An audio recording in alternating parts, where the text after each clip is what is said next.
Welcome to the Hillsborough Township Public Planning Board meeting of April 3rd, 2014. Please join me in the Pledge of Allegiance. I pledge allegiance to the flag of the United States of America and to the republic for which it stands, one nation, under God, indivisible, with liberty and justice for all. This meeting has been duly advertised according to Section 5 of the Open Public Meetings Act, Chapter 231, Public Law 1975, known as the Sunshine Law. Roll call, please. Mr. Wagner? Here. Mr. Julian? Here. Mr. Hirschman? Here. Mr. Conrad? Here. Dr. Maroli? Mr. Merton? Present. Mr. Lisa? Here. Vice Chair Collins? Here. Committee Man Delport? Here. Deputy Mayor Burchett? Here. Chairman Stewart? Here. First item of business, disposition of the minutes of the March 13, 2014 public meeting. Just for the record, that would be Mr. Mertinger, Vice Chairman Cohen, Mr. Mershon, Mr. Julian, President Conrad, Chairman Dr. Cerici, Mr. Wagner, Dr. Maruli, and Mr. Pisa. I'll move the minutes. Second. Okay, any discussion? Seeing none, roll call, please. Mr. Merton? Yes. Mr. Cohen? Yes. Mr. Mershon? Yes. Mr. Julian? Yes. Chairman Cerici? Yes.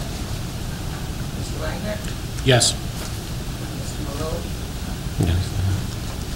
Mr. Pisa? Yes. Thank you. Next item is for Country Classics Phase 4D amended, which is PB 14 PB03MJF. There's a request to adjourn to May 8th, 2014 with notice, and also we have to do a request for an extension in order to let that happen. So the request for the extension, we have until May 30th. The extension would be until May 30th, 2014 for this application. And we would need a motion for that. So moved. Second. Okay? Can I do a voice vote on that? Or should I do a roll call? Should probably do a roll call. on Okay. that. All right. Any discussion? Seeing none, roll call. Mr. Wagner? Yes. Mr. Julian? Yes. Mr. Mershon? Yes. Mr. Conrad? Yes. Mr. Merton? Yes. Mr. Lisa? Yes. Vice Chair Cohen? Yes. Committee Man Delport? Yes. Deputy Mayor Burchett? Yes. Chairman Stewart? Yes. Any business from the floor for items not on the agenda? Okay, seeing none, we move down to, we already mentioned that the public hearing for Country Classics will be adjourned till May 8th with notice. And that leaves one item, the Hillsborough Junior Raiders sports application, file 14 PB04RES, Block 151.09, Lot 174, Triangle Road. Applicant seeking to amend condition of Planning Board Resolution 94 PB18 concerning the time and use of the Triangle Football Complex for youth lacrosse. Counselor? Good evening. Bruce Radowitz appearing on behalf of the applicant, the Hillsborough Junior Raiders, Inc. As stated, it is an application to amend. You can, first thing, you can both sit down, and second of all, make sure you speak into the microphone. Okay. Because they can't hear you at home if you don't, so you get them real close, okay? Okay. Get it real close, the microphone. Oh, real close. Yes. Oh, you get that one. Okay. Yes. Good. There you go. Good evening, Bruce Radowitz appearing on behalf of the applicant, the Hillsborough Junior Raiders Association, on the application to amend the prior resolution authorizing the use of the property. The notice has been published Through the Hillsborough Beacon, we have provided a certificate of service. It was published on March 20th, 2014. Notice has been given to all of the residents within the 200-foot distance. We've provided the certification of service together with the proof of service of those items. This is an application to amend, as I said, the prior approval. The prior approval allowed for the use of the Triangle Road fields to be used for 16 days in the spring from, I believe it was, beginning of April through June for purposes of lacrosse. We're asking the board to amend that to allow for a total of 64 days during that period of time. No more than 4 days per week. The hours during the weekday would be from 5:30 till 8 p.m. at night. On Saturdays and Sundays from 9 a.m. to 9 p.m. at night. I've received no opposition. I did receive earlier today one letter from the Parks Commission indicating that they have no objection to the request. With me on behalf of the organization is Jamie Moore, who will be more than happy to provide testimony with regards to this. Swear you in? Yes. You raise your right hand. You swear or affirm the testimony you're about to give will be the truth, the whole truth, and nothing but the truth? Yes. Please state your name and spell the last name. Jamie Moore, M-O-O-R-E. I'm the co-chairman of the Hillsborough Youth Sports, Inc. All right. And Mr. Moore, you're familiar with the application that's before the planning board? Yes. And would you give a brief description of what you're asking for? Currently, the facility has permission to use for the Hillsborough Youth Lacrosse Program, has permission to use the facility for 14 days in the spring. Hillsborough Youth Sports, Inc. offers many programs to the community, football, cheerleading, track, and we recently added girls lacrosse. Girls lacrosse is a exploding sport in popularity, and at this moment we really don't have a facility to handle the 4 teams currently that we have and possibly continuing to grow in future years that we need to host home games. And so we're looking to add additional or receive approval to add additional usage of the Triangle facility. And the facility is used during the fall for the youth football program, is that correct? That's correct, football and cheer. And this use during the springtime for the lacrosse, is it consistent with that use? It's currently used by the boys lacrosse program. Okay. I don't think there's anything further unless anybody from the committee or the public has any questions. Well, you might want to go over this, which we received, which is has the Junior Raiders letterhead on it and is titled "A Comparison of Terms and Conditions for Usage." Oh, I didn't see this. Between the original approval 20 years ago and what you're proposing now. Oh, okay. That would be important Fair to go enough. over. Fair enough. I'll defer to Mr. Moore to go over that. So currently, the existing allowance is for a total usage of 6 weekends and 8 weekdays, a total of 14 days between March 20th and June 15th. The proposed is a total of 4 days per week between the same dates of June and March. I'm sorry, March to June. Existing, the weekday hours are 5:30 p.m. to 8:15 p.m. weekdays, and weekends are 9 a.m. to 5 p.m. on Saturday and 10 a.m. to 5 p.m. on Sunday. We are asking for weekdays 5:30 to 8 p.m. and weekends 9 a.m. to 9 p.m. There currently is not allowed any public address system We don't anticipate, we're not asking to change that. There will be no public address system request. There are currently no cheerleaders allowed. We are not changing that. The evening use of the fields is limited to 2 nights during the season. We would keep that the same. We're not asking to change that. The lights on the field shall terminate at 10 p.m. We're not asking to change that. That would stay the same.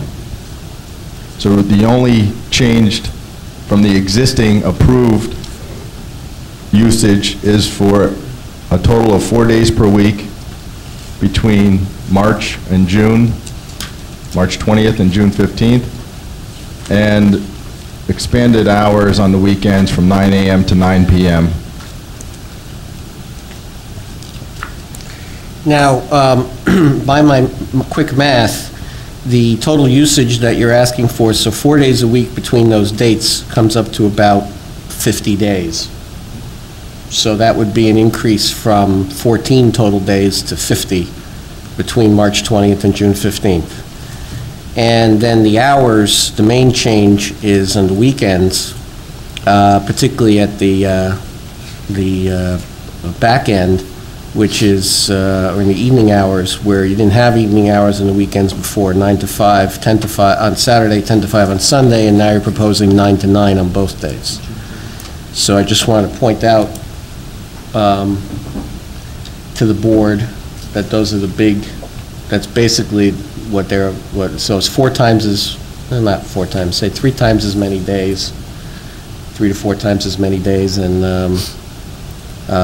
basically evening hours on the weekends as part of it is the change.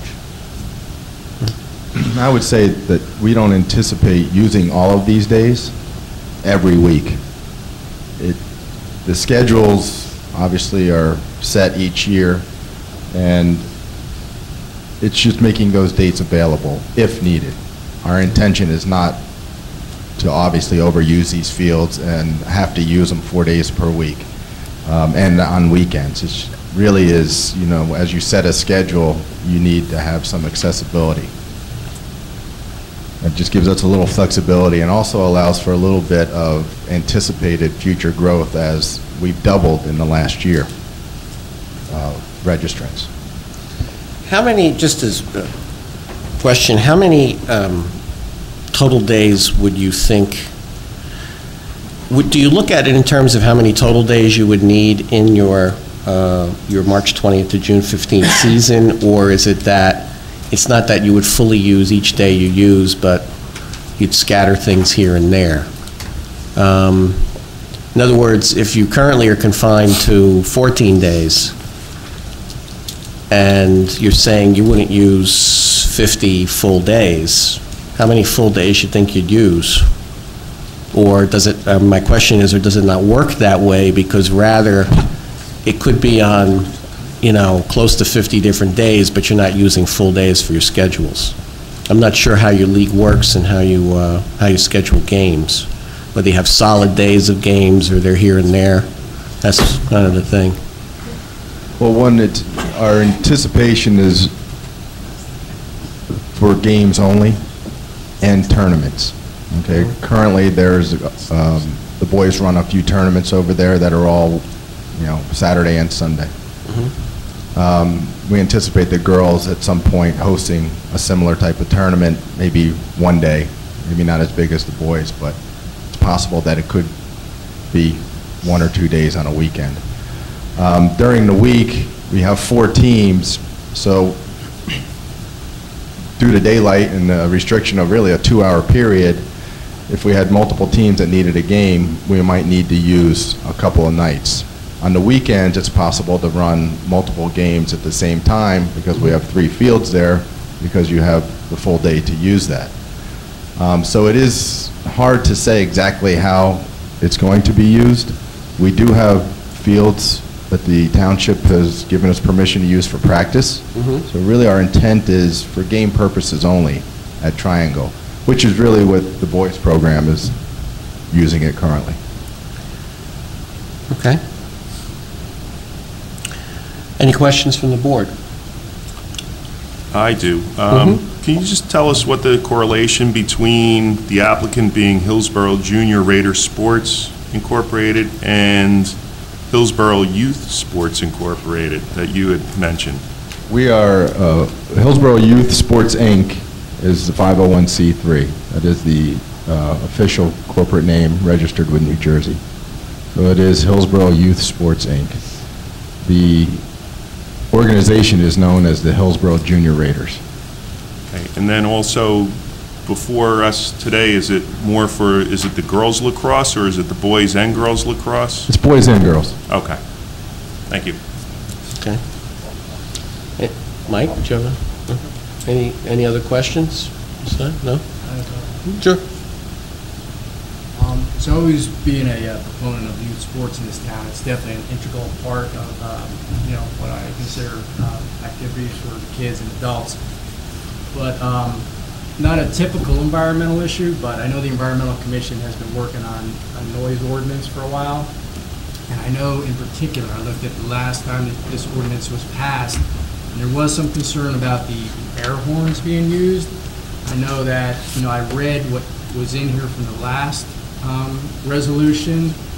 I looked up a couple things here, and I just couldn't follow in terms of just kind of the rhyme or reason in terms of why the air horns are being used. Maybe you could go a little bit into that. It says, when I looked this up, it said that you guys follow the high school officiating rule. Is that? That's I know correct. it's not high school. Right, but our officials are high school level officials, certified officials. So we follow the high school rules. Really, the air horns are part of the rules as to indicate the end of the half and the end of the game. However, the officials can require it. Generally, they don't. And that was an issue that was brought up in the past.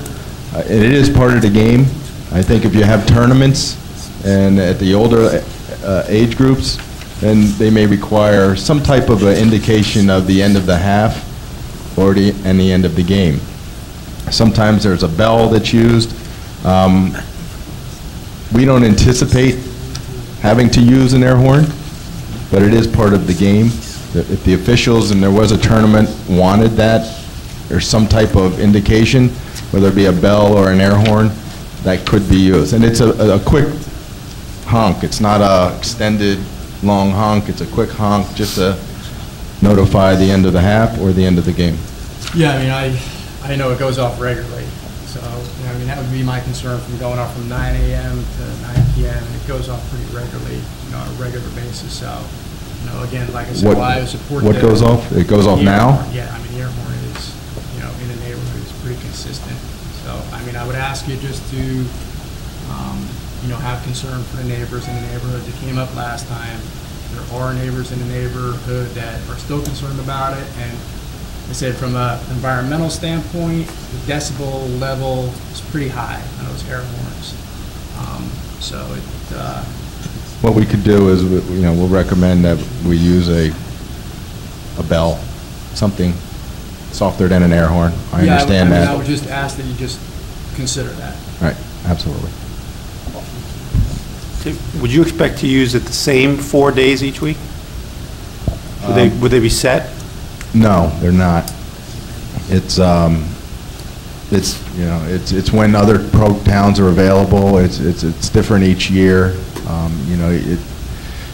There really isn't like a set conference where we have this program versus this program, because it's such a growing sport. Each year, you find new teams, new programs pop up, programs availability. Some have availability during the week, others don't. So every year, it's kind of it's a process to just put together a season of games and try to find some tournaments to play in on the weekends. Any other questions from the board? Have you considered the late hours to Friday, Saturday, rather than Sunday, Saturday, Sunday? Have you considered that or thought about that, rather than kind of later into a Sunday evening when people are ready to go on Monday morning? Would a Friday, Saturday work better?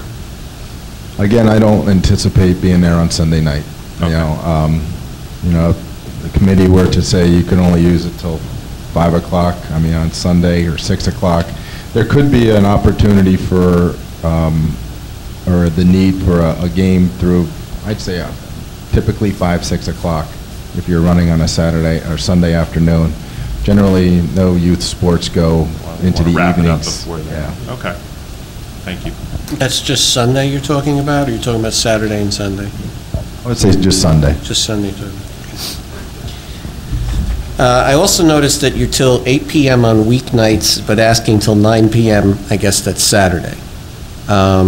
Specific reason why an hour later on the weekend, or? It's dark during the week. On the weekends, if there was a tournament, there is a field there with lights, you know, we could, we might, it's generally not. It's the used- tournaments, the answer is yes, it's the tournaments. If there was only a on the tournament, weekend. or if there was a special opportunity, a team could only play at night, you know, we wanted to use the lighted field, which is allowed a few nights per year, you know, that would allow for that. Okay. Again, just for the record, for the board, what the request is to change, if you look at your resolution from 20 years ago, from 1994, it's to change the provisions 6A, B, and C of that previous resolution there on page 5 of the resolution.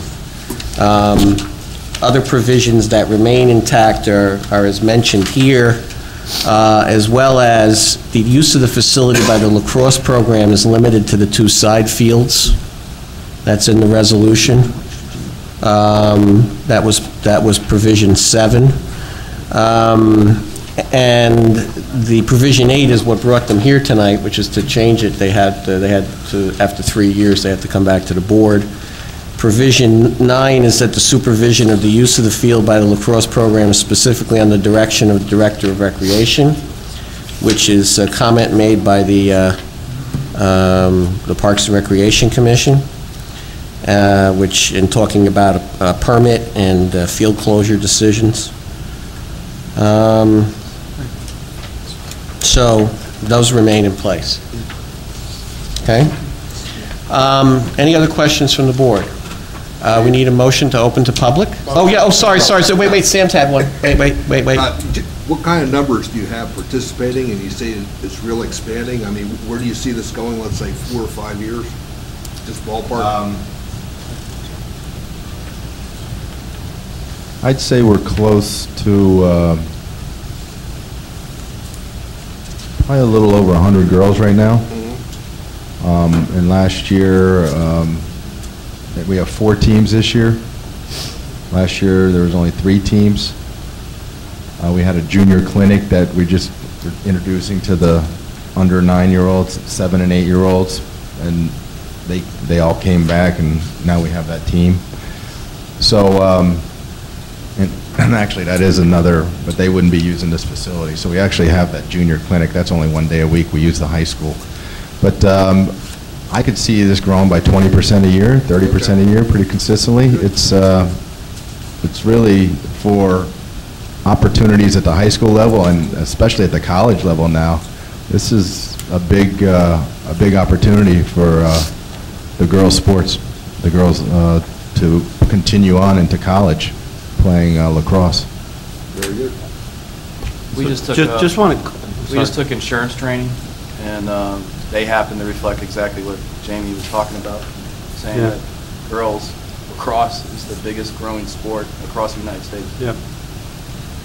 Just to clarify that, and I want to make sure, because I thought you said you'd use all 3 fields. Do you need to think about amending, because it says only the 2 side Well, fields? I wonder what's been going on for 20 years, because your original approval is for the 2 side fields. But I would just remind you that that is in the original resolution and remains a condition now. So, yeah, it's not in their request, but I wanted to point it out, that that's one of the things that would remain. I think that was I thought that was an initial restriction, but that was Has that been since amended? amended. Okay, Well, I yes, mean, okay. I only We're have the getting a bunch of 90 nods in the back, so. I only have the 94, no, I only have the 94 resolution, so if that was changed along the way, I don't know that. Okay. Huh? So 2,000 is the end of this resolution? Right, Wasn't it it was- dated 2000? Wysocki signed it. Yeah, it's 2000. It was 2000, I have, Yes. okay, I have 2000. Oh, right, the application number is 94, right, so 2000. When I saw the 94 in the application, I thought it meant there was a 1994 application, okay. Okay, so from 2000, yeah, I mean, there it is, number 7. No, I think there's, Five A, I B, thought and there may C. have been a subsequent amendment that allowed Okay. additional usage. I think Okay, you were well, I saying. don't have that. I don't have that in front of me. Okay. All right, so motion to open the public. So move. Second? All in favor, say aye. Aye. Any opposed?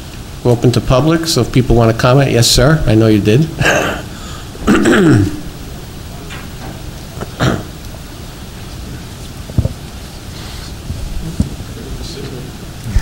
can have my chair. You have the hair, wait a minute, the hairline goes on this year's? My name is Richard Dupras, D-U-P-R-A-S. I'm the Vice President of Hillsborough Youth Lacrosse Incorporated. With me is Tony D'Amelio, who is our treasurer, Eric Soli, our president. Before I say a word, let me say that we are not here, okay, as a separate organization to fight anything the girls are looking for. Absolutely not. In fact, I want to clear up a couple things that were just discussed, and I think Jamie knows some of the things I'm talking about. Number one, we are two autonomous organizations. The girls are part of the Junior Raiders organization. We are part of a separate incorporated organization. So I think there was a little confusion, and I think some people think that, you know, what Jamie's here for is to speak on both of our organizations' behalfs. Truthfully, if we get more use of the complex for both organizations, that's fine, but I know Jamie's primary interest is to be here for the girls.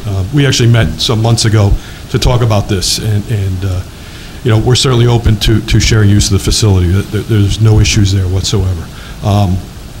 But, you know, it's important that we have clarity that, indeed, we are two separate organizations. I wish we weren't. I wish we were one organization, but the way it all came about, he didn't know what I was doing, I didn't know what he was doing, so on and so forth. So, anyway, I do want to tell you what the current use of the facility is. We are limited to 14 days, as you stated. Doctor, you mentioned the resolution amendment in 2000.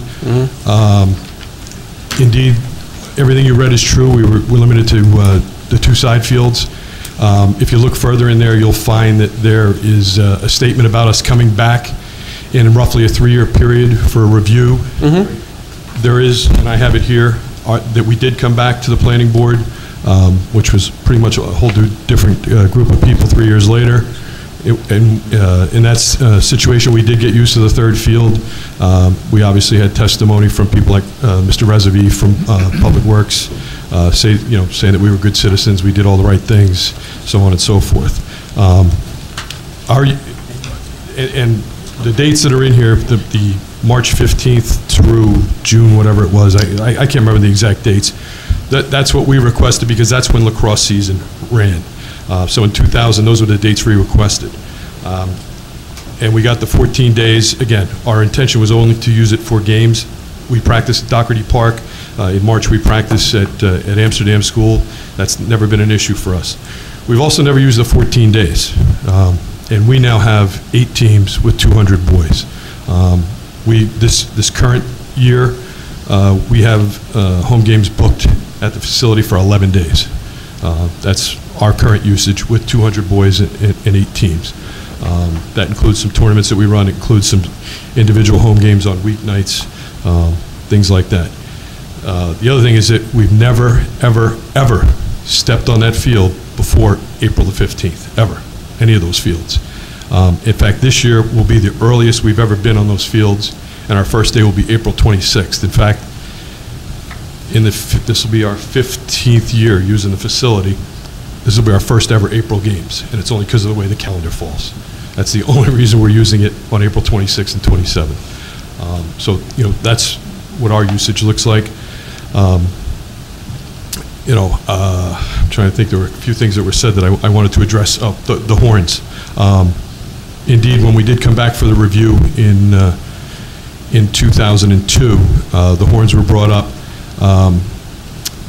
there wasn't a lot of verbiage put into the resolution at that point, but a lot of the points of discussion centered around disrupting the neighbors, et cetera.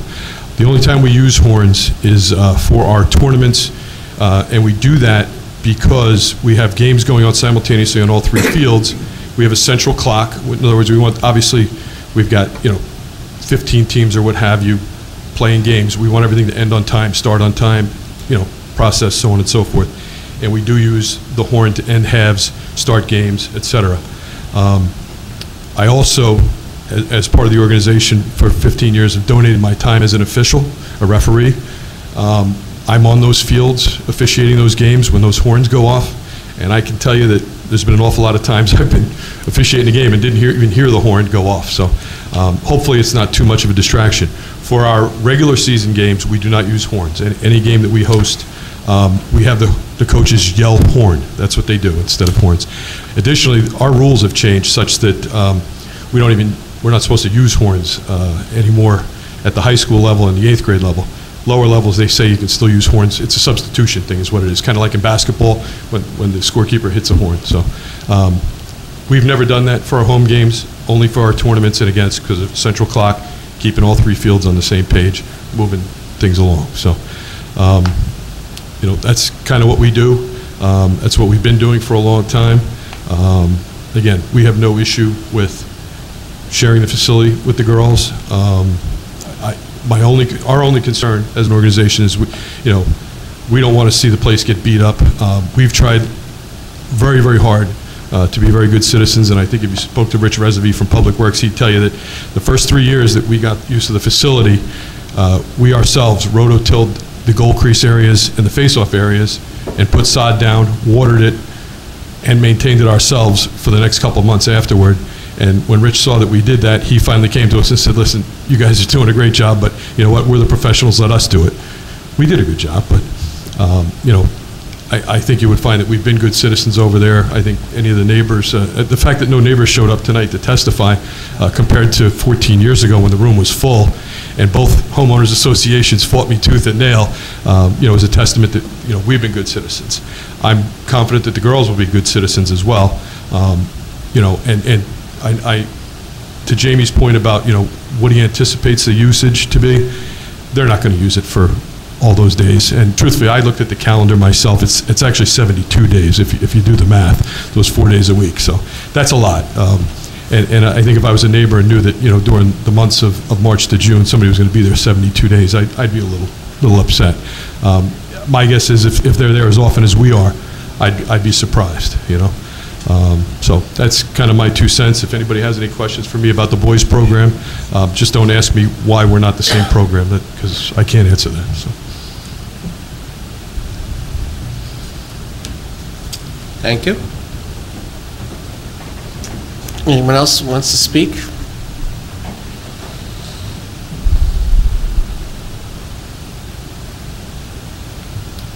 Good evening, everyone. My name is Tina Soares, and I am representing Majestic Knolls this evening. I am a resident of Majestic Knolls for 17 years, and my home sits on the border of Triangle Road and the youth football complex. So I am a fan across the street.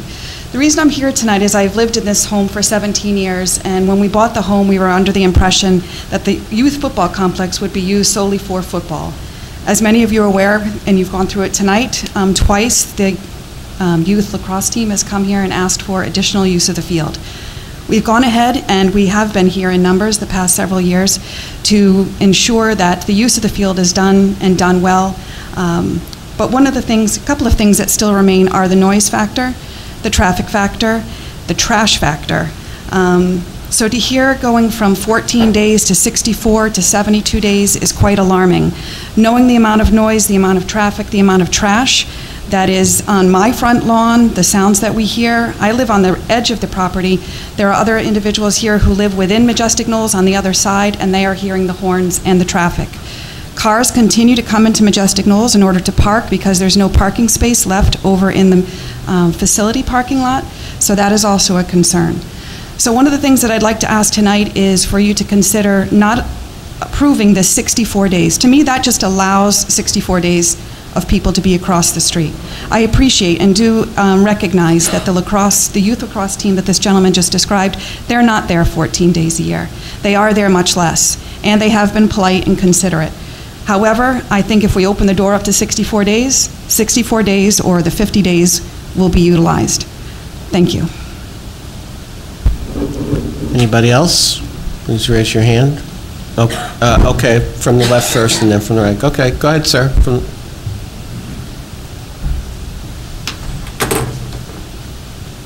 My name is Mahiyar Bilamoria. I've lived in Hillsborough and Majestic. You probably want to spell that for the transcriber. Sure. M-A-H-E-Y-A-R-B-I-L-I-M-O-R-I-A.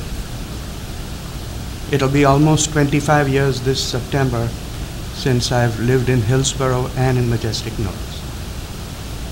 Let me start by saying that I'm all for youth engaging in sports. However, I do request that consideration be shown for the neighbors. My property borders the church, but I can tell you that the noise comes through all the way and echoes even at my home. I know various things have been said by the officials here. I've heard air horns.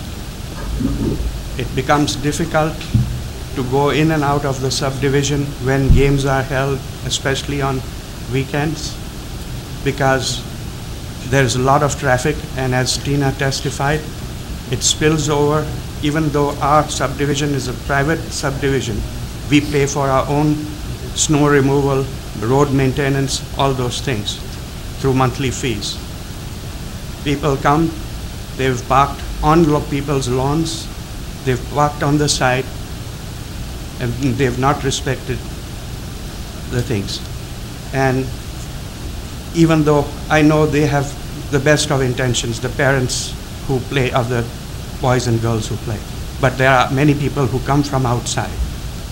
They don't necessarily do that. And to go all the way from 14 days to, 64 or 72 or 50, whatever the number is, to me, that's an escalation.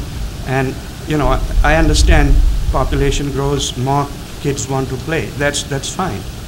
But there comes a time, because I know one of the people who lived right next to Tina, they specially moved out because they were bothered by what happened with the football camp. Many promises were made that have not been kept. Anyway, thank you.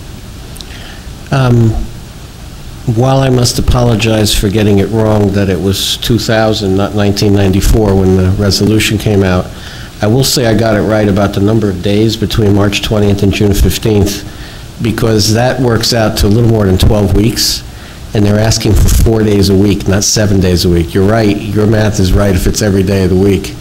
But at about 4 days a week, it's roughly 48 days, give or take, which is why I said 50. But point taken that it's still an increase from 14 to close to 50 is in terms of the number of days being asked to be available. Anybody else? Yes, sir, you had put your hand up, yes. Good evening. My name is Michael Todd Johnson. I'm the program director for the girls lacrosse program for Junior Raiders. And just to kind of give a little perspective on what we look at from field use in a given season, we play a total of 12 games in a season, 6 home games. Of those 6 home games, our goal is to play 3 on the turf field at the high school on Sundays. What we found, though, is many of the programs do not want to play on Sundays. So in order for us to have home games during the week, that was the reason for the request to use the complex. In reality, we're probably only going to be there maybe 1 day during the week, because we try to have 1 home game and 1 away game during the week. We practice 2 times a week, Tuesday, Thursday, out at the Singley facility. So really we're looking for that window of opportunity that we can schedule and plug in on a Friday, a Wednesday, maybe even a Saturday, depending on availability. I know the boys do a great job with their tournaments, and we want to work together with them to make sure we coordinate.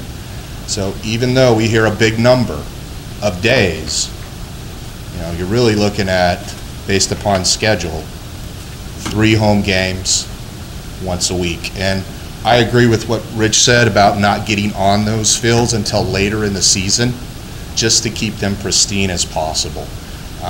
This year, we only have 2 home games. Reason being, we don't have a place to play during the week, and many clubs will not play on Sunday.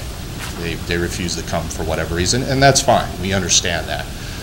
But for the last 3 years I've been involved, more clubs are saying no to Sunday play.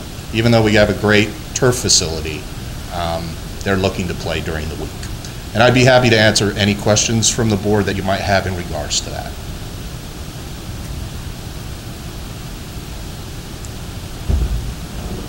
None. Thank you. Okay, thank you. Anybody else who wanted to speak? Yes, sir.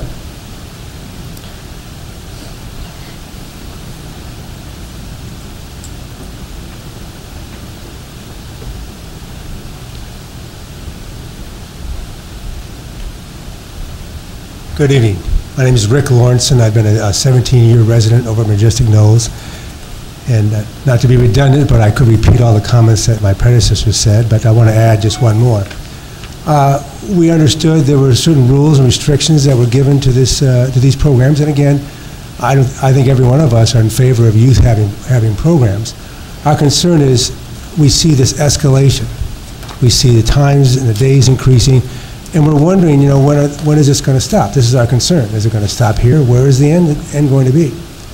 I can echo, just even being slightly redundant, you know, we hear the noise, we hear the traffic, people are parking in. They're just spilling over into our complex. It's just a reality. And I just ask you to consider that. And you're all homeowners, and you all want to protect your peace and quiet as well as anybody else. So please just consider our feelings in regard to this matter. Thank you. Thank you. Anybody else? Oh, okay. You can talk too, Bruce. Thank you, Dr. Cerisi. A question for the witness. Jamie, did you prepare the document Dr. Cerisi referred to earlier for the Junior Raiders, date stamped by the Hillsborough Township Planning Department, March 18? Yes. Thank you. Board member Julian asked a question regarding horns. And within section 211-2, enumeration of prohibited noises, there is a section for horns that speaks to that issue, in which it states the sounding of any horn or warning device on any automobile, motorcycle, bus, or other vehicle, except when required by law or when necessary to give timely approach, et cetera, et cetera. There is no provision in the municipal ordinance yet regarding air horns used in activities such as this for recreation. Another item that has been brought up is the letter addressed to Chairman Dr. Stephen Cerisi from Ron Scobo, Director of Parks and Recreation Social Services, in which he identifies 3 bullet items that he wishes the board to consider should the board decide to approve this application this evening. On 2 other matters regarding trash, certainly that is something that the township can be made aware of as a result of this application to address in the future. And as to parking, with the chair's approval, I would like to speak with the engineer for the town, Tom Bellinger, to ask if there is provision for overflow parking that might be accommodated to take that pressure off of the residential areas. Thank you, Mr. Chairman. Okay. Any other comments from the floor? Because we have, no, that's all right. You could talk, well, all right. If you can speak again, I'll leave the public hearing open. Go ahead. Go ahead, yes. Sure. Okay. I just want to say that, you know, as an organization, myself also being a 30-year resident, 30-plus year resident of Hillsborough, I understand. I played youth sports here. I've seen this town grow exponentially. And, you know, now having my children go through the programs, and it is unbelievable that the popularity and the need for enhancements in our town facilities. And I think, you know, I've spoken to a few of you already with, you know, and we know we have plans out there, but, you know, to fast track those plans, just to take pressure off these neighborhoods, you know, is something that this town really needs. And turf fields are something that every other town in Somerset County has multiple of, except for Hillsborough, and we're the largest township in the county. And so that will just, when those fields are ready, obviously shift some of the youth sports over to, hopefully, the GSA Depot someday. But in the meantime, you know, the Junior Raiders have been a 20-year tenant. We're in partnership with the township over at the Triangle facility for football, and it is our primary goal to preserve those fields. And along with the township, I think we've done a good job for the amount of use that those fields do have. They are in great shape, and the township really does a nice job of maintaining those fields. Both of our organizations, the boys lacrosse and the Junior Raiders, have extensive volunteer programs where we have to require, via a bond, the parents to get involved. You know, parking attendants, you know, garbage detail, field setup, field takedown, concessions. I mean, these are large organizations. They have over 200, we have over 500 participants. And these are, we're trying to operate programs, we want to operate programs that provide a great opportunity for the kids and the families of Hillsborough, and do it in a manner that works within the community.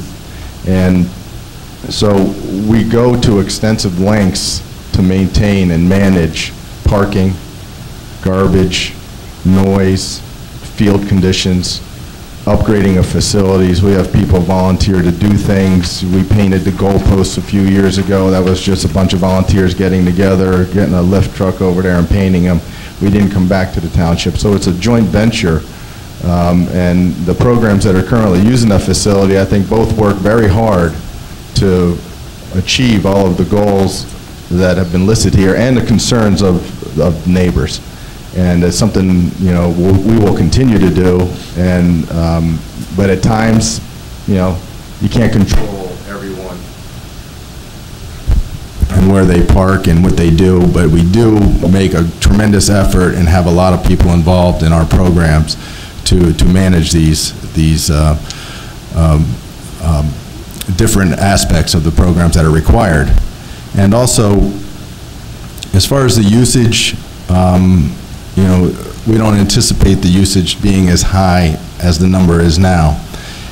You know, but there needs to be a cushion for future growth.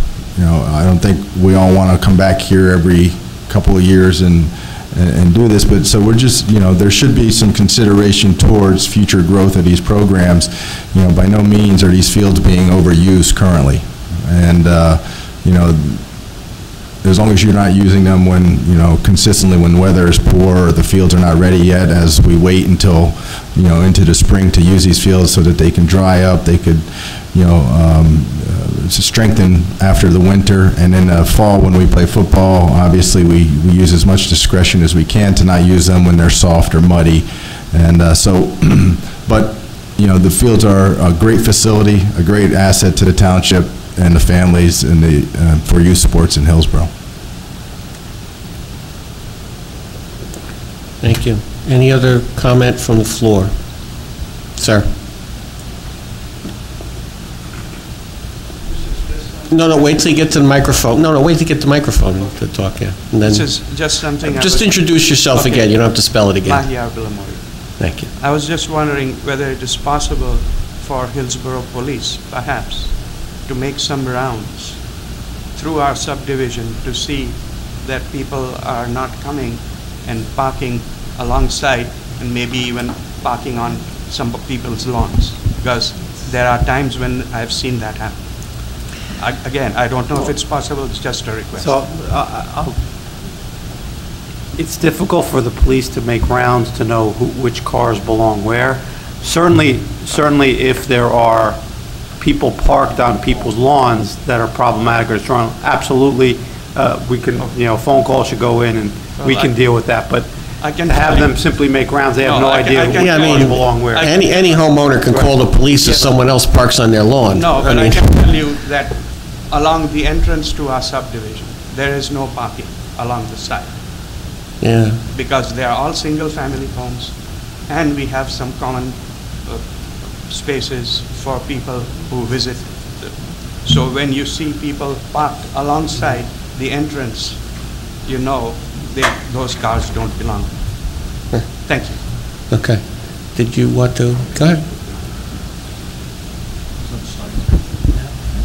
I'll be the first one to admit that parking is an issue when we're hosting. I'm sorry, Rich Duprod, DUPRAS, on behalf of the Boys Lacrosse Program. There's no question when we host a tournament. Unfortunately, we encourage people to carpool, but for some crazy reason, everybody wants to bring their own Mercedes. I don't get it, but we will be the first ones to admit that we have an issue sometimes.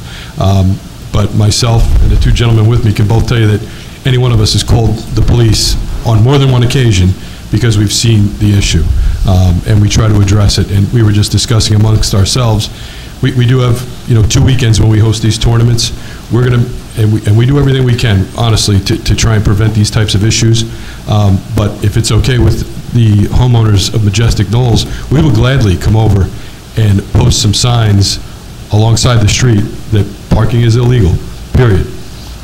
We do it in the complex to keep different sides of the driveways open so that, because we do typically have an ambulance present all day long during our tournaments so that, God forbid, an injury occurs to a child, we have the ability to get that ambulance out of there with the child. But again, we will be happy to we've limited our signage to within the complex. Mm-hmm. We're happy to go across the street or wherever else we have to go to make sure that this is not an issue for them. And again, nobody's come to us in the past 14 years since we've been doing this to say it's an issue. Now we know it's an issue. We will gladly address it. And I'm sure Jamie and the girls program would do the same. So, I do have a question for Mr. Moore. How many tournaments does the girls' side of this typically host a season? Currently none. Currently none, okay. Any other questions from the board?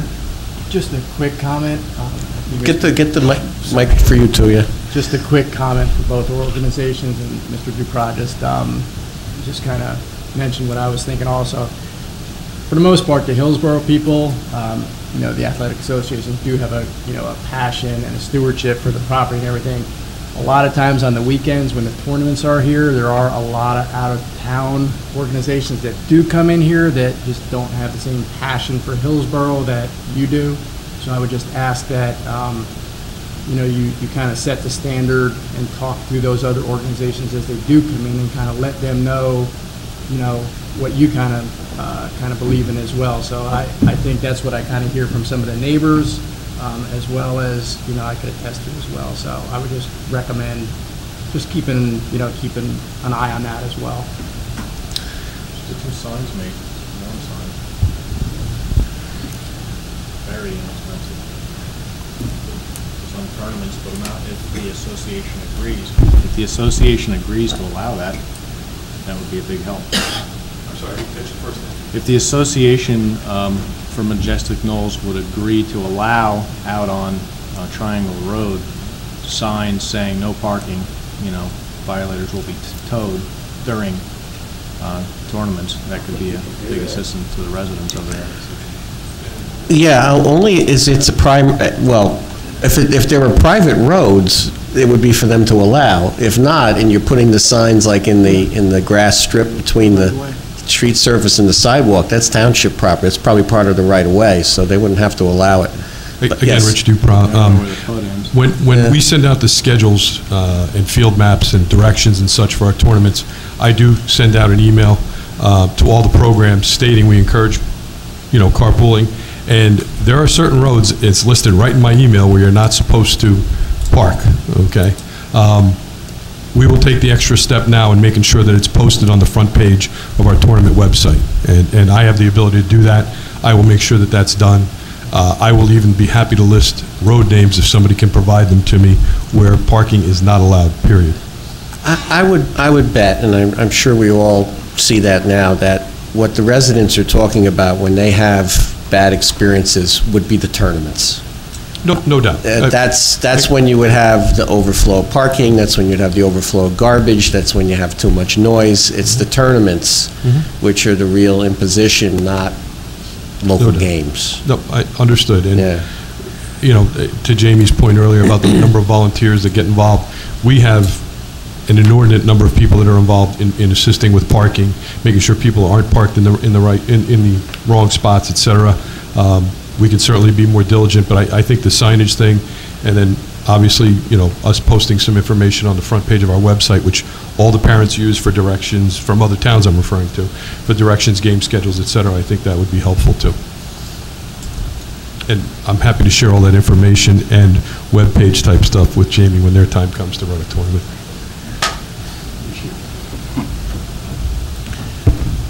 Chairman? Yes. There's one problem that hasn't really been solved, and that's noise. And we have a tree fund from the planning board, and we've shown that if you stagger pine trees, that it knocks the noise right down. We've done tests with it, and they were installed over at the Winding Way baseball fields, and they're tall enough now and spread out that it really does a good job. No matter what goes on here, I think it's time we probably put that to use again. That area is not really barriered by pine trees, and obviously the noise is traveling. The first trees that we put up to knock down noise was in the late 70s over at the DPW on South Ranch Road. Now, a couple of those have died and filled in again, but that was the first berm with the trees, and it definitely works. There's no doubt about it. So, and the funds are already there. So maybe this is one of the things we have to look at as a continuing, you know, move until the GSA is ready. Yes, exactly. And about the GSA depot, the complication with that, of course, is that the federal government used the land pretty badly for many decades. So there is a complicated and time-consuming cleanup going on before people can use it. Once that cleanup is done, things can move a lot faster. And we're all looking forward to that, and I know that the town is constantly in touch with the freeholders and the county government to make that move as quickly as possible. Yeah, if I may, absolutely, that's the plan to get over there. I will add that, you know, with this explosion of kids' sports and youth sports, especially lacrosse, we kind of saw this coming. It's a shame we don't have the ability to put fields on some of our open space that we tried to do last year, where we could have created some new fields, but resources are limited because of some of the referendum issues that arose last year. So certainly it would have been a nice opportunity for us to be able to put some fields in different locations and be able to use them and spread out the usage on some fields. But unfortunately, that luxury is not at our disposal this year. So we'll get to the GSA at some point. It is being worked. The county, we're engaged in that process, but it's now the process of maturing the fields that will take a little bit of time, because when they're built, they still need some time to mature. So, Jamie, Mr. Dupree, is it possible just to be accommodating to the neighbors that we keep hearing about the horn?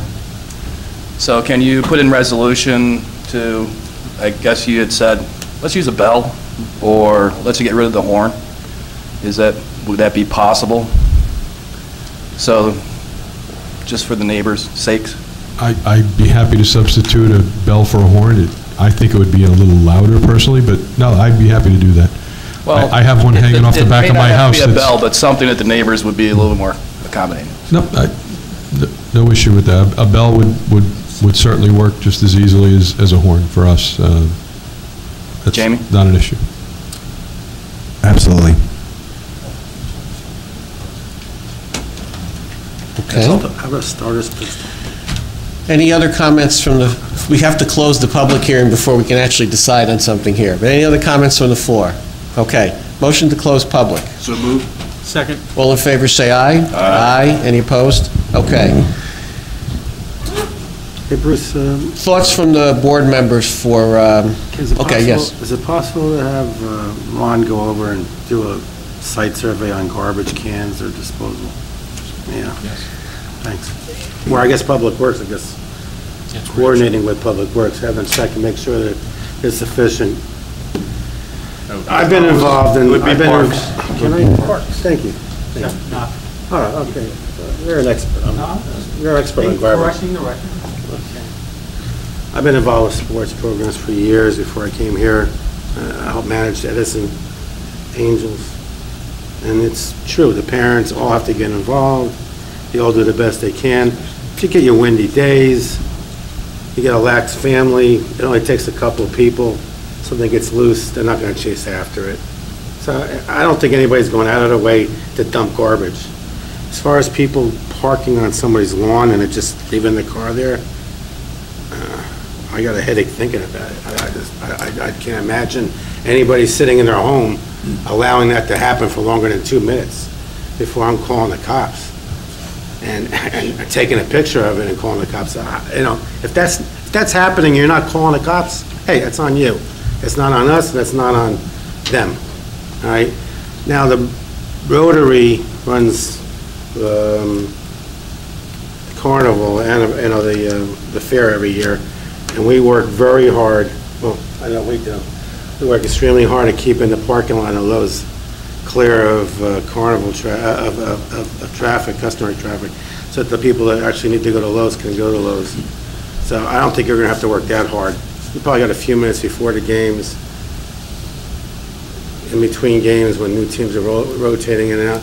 You just got to send somebody down there just to keep an eye on it for 15, 20 minutes. It's not a big deal. If you have volunteers, you should be able to find somebody.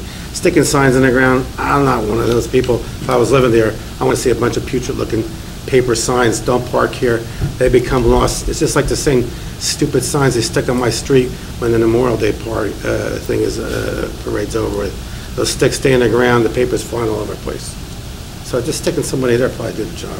I'm not sticking it in a resolution, just saying it's something you should think about. Thanks. Okay. So concerning the proposals, I mean, we could take it, we could take them piece by piece. Maybe it's a little more orderly. Concerning the hours, weekend use is currently limited to 9 to 5 on Saturdays and 10 to 5 on Sundays. The proposal was from 9 to 9 on both days, although we did hear a concession that that wouldn't be necessary on Sunday. What would the board think is reasonable here on the weekend hours? Do it the way they're asking. We got to give them an opportunity in case they need it. If you pen them in and they can't do a Sunday once, and they need to do a Sunday once. No, I wasn't suggesting no Sundays, but rather I'm talking about the actual hours. That's what I'm saying. You got to pen them in. If you pen it in and say, no, you can't have till 9 o'clock on a Sunday. What if there's a 7 to 8 thing or something like that, and they need that extra hour? Well, they themselves have suggested they wouldn't need past 6. Any? Well, what if they do? Then if they don't get the 9 o'clock, then they're burnt. A tournament may not be able to go on. It's not going to happen every Sunday. I just don't see the reason why we got to just pen them in. You got to use the money. I'm not talking loud enough? Sorry. We can hear you, but I don't think you need to pen them in and just limit them to X number on Sunday because they say, well, we're probably not going to need it.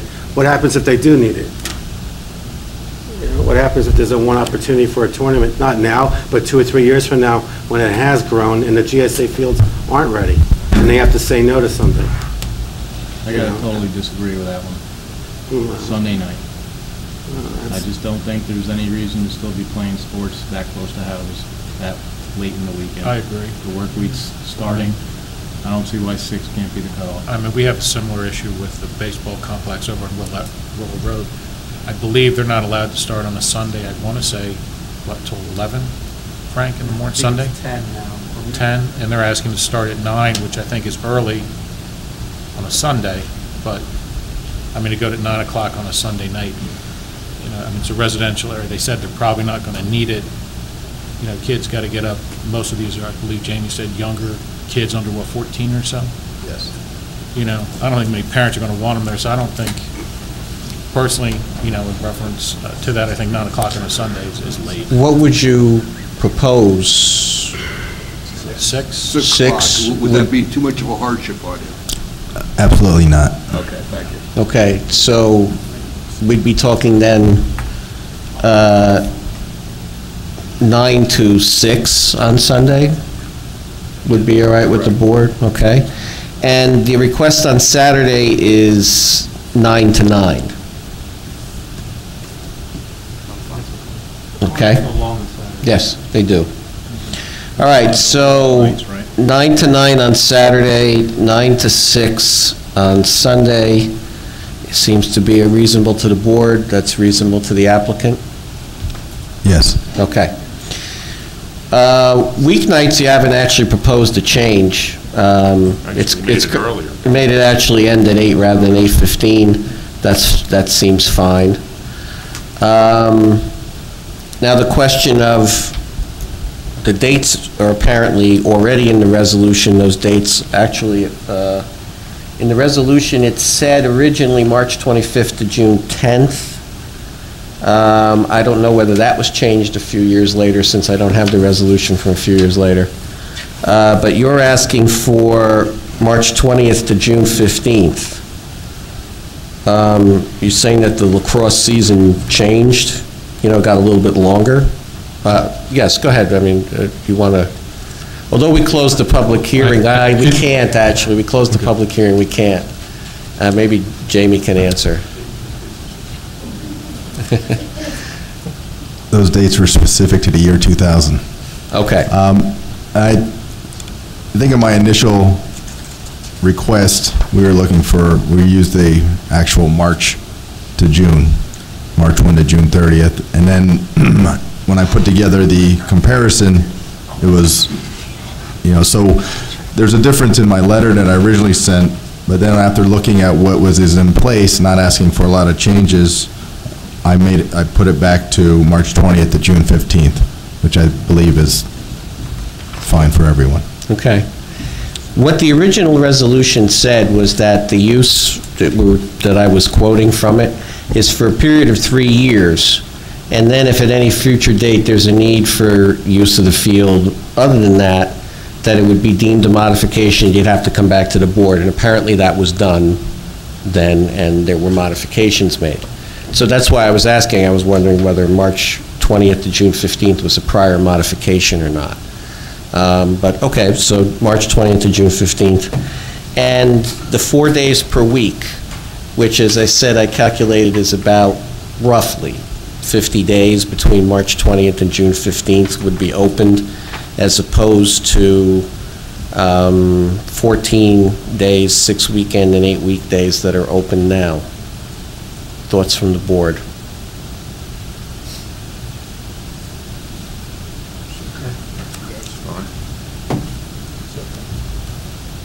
Okay.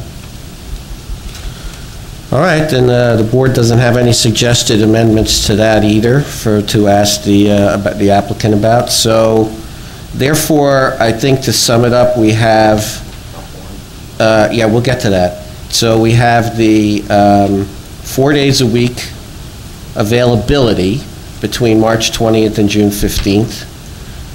Weekdays 5:30 p.m. to 8 p.m. Weekends 9 a.m. to 9 p.m. on Saturday and 9 a.m. to 6 p.m. on Sunday. The use of a bell will be used to demarcate points of the game rather than a horn. There will be and that will be in the resolution. And then, besides that being a part of approval, I think, Bruce, could we have a couple of recommendations here to other parts of the township government? From yes, okay. So a couple of recommendations. One was for the Tree Mitigation Advisory Committee to meet and to consider the placement of berms and pines between the neighborhood and the fields with the use of the tree fund.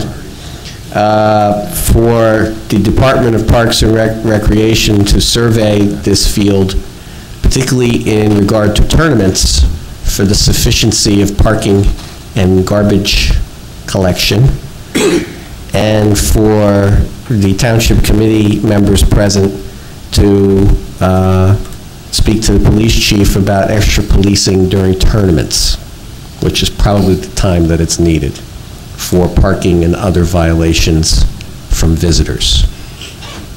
Okay? Sort of summed it up. If you would also include the comments from Ron Scobo. Oh, yes, and to add to the resolution would be the acceptance, and does the applicant accept the comments from Mr. Scobo, Director of Parks, Recreation, and Social Services, that the Hillsborough Township Park and Recreation Department's field closure decisions must be adhered to, that a formal permit is required for usage and must be approved by the Parks and Recreation Department, and that the use of the fields being approved here are for the Hillsborough Youth Lacrosse programs, and that the Hillsborough Youth Lacrosse programs shall allocate the field usage between them, but the assistance of the Parks and Recreation Department would be available if required. That acceptable? Yes. Okay. Steve? Yes. One suggestion? Yes. Instead of saying that the horns won't be used and a bell would be used, just say after the public address system, no horns, no air horns. And that eliminates the use of air horns for anything. Okay. You know. Okay, so that no air horns will be used for lacrosse games. The only thing I thought they said that for tournaments, they still might be used. Is that correct? No? That's the point. That's when they use them. See, that's when they use them. I mean, again, if you have just the local one game going on at a time or a couple games, you don't need them. It's the tournaments when that happens. So the idea being then no horns. No air horns. No air horns, and that would require the Hillsborough Youth Lacrosse programs to come up with an alternative method of signaling halftime and game time. Okay, that's what the resolution and the recommendations would cover. Is there a motion? I'll move that resolution. Second. Moved and seconded. Roll call, please. Mr. Wagner. Yes. Mr. Julian. Yes. Mr. Marchand. Yes. Mr. Conrad. Yes. Mr. Merton. Yes. Mr. Easton. Yes. Vice Chair Cohen. Yes. Committeeman Duckworth. Yes. Deputy Mayor Burchett. You guys do a fantastic job. Definitely yes. Chairman Cerizzi. Yes. Thank you. Thank you. I would just point the board to your correspondence from the Somerset County Planning Board and also about the New Jersey Economic Development Opportunity Act. And other than that, our next meeting is a week from today, April 10, 2014. Do I have a motion to adjourn? So moved. Second. All in favor, say aye. Aye. We are adjourned.